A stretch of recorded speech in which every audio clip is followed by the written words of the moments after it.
Pada tahun-tahun terakhir dakwah Nabi Muhammad SAW di Mekah, keadaan kaum muslimin semakin sulit. Kaum Quraisy terus menentang ajaran Islam.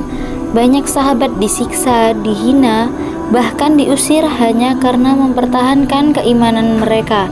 Nabi Muhammad SAW sendiri tetap berdakwah dengan sabar, meskipun penolakan datang dari berbagai arah. Di tengah beratnya perjuangan itu, Nabi SAW tidak pernah berhenti berharap akan datangnya pertolongan dari Allah. Setiap musim haji, beliau mendatangi para kabilah yang datang ke Mekah untuk memperkenalkan Islam. Nabi berharap ada suatu kaum yang mau menerima dakwah beliau dan melindungi kaum muslimin. Pada suatu musim haji, Nabi Muhammad SAW bertemu dengan 6 orang dari Yastrib, kota yang sekarang dikenal sebagai Madinah. Mereka berasal dari suku Khazraj. Saat itu, Yastrib sedang dilanda konflik panjang antara suku Aus dan Khazraj. Kehidupan mereka penuh peperangan dan permusuhan. Mereka sebenarnya menginginkan perdamaian dan seorang pemimpin yang mampu mempersatukan mereka. Ketika Nabi SAW menyampaikan ajaran Islam kepada 6 orang tersebut, mereka mendengarkan dengan sungguh-sungguh. Mereka juga teringat bahwa kaum Yahudi di Yastrib sering mengatakan bahwa akan datang seorang nabi akhir zaman. Karena itu, mereka berkata satu sama lain agar jangan sampai kaum Yahudi lebih dulu mengikuti nabi tersebut. Akhirnya, ke-6 orang itu menerima Islam dan berjanji akan menyampaikan ajaran Nabi kepada masyarakat Yastrib setelah mereka pulang. Setahun kemudian, pada tahun ke-12 kenabian, datanglah 12 orang dari Yastrib menemui Nabi Muhammad SAW secara rahasia di sebuah tempat bernama Aqobah di dekat Mina. Pertemuan itu berlangsung pada malam hari agar tidak diketahui oleh kaum Quraisy.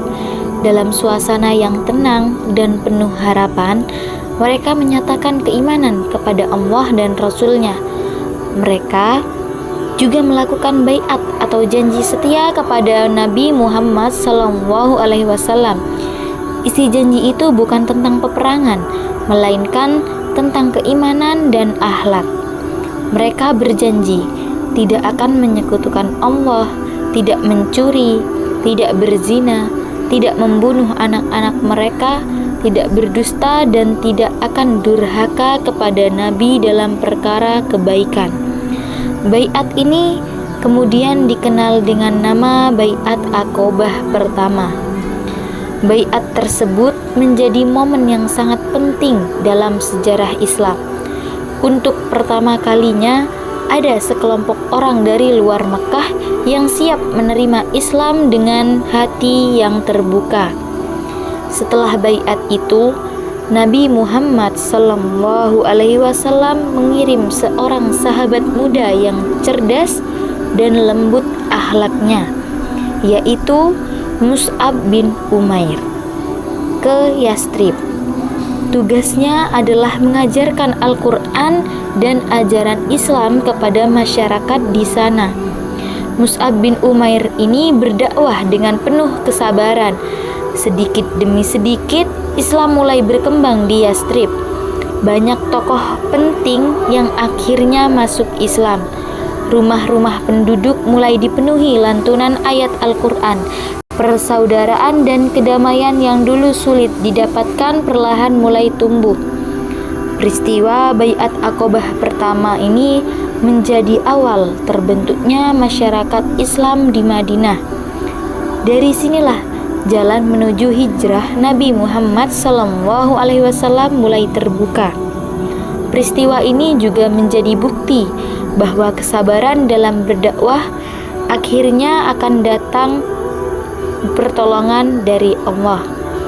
Karena itulah, Baiat Aqobah pertama bukan sekedar pertemuan biasa, tetapi sebuah titik penting yang mengubah perjalanan dalam sejarah Islam.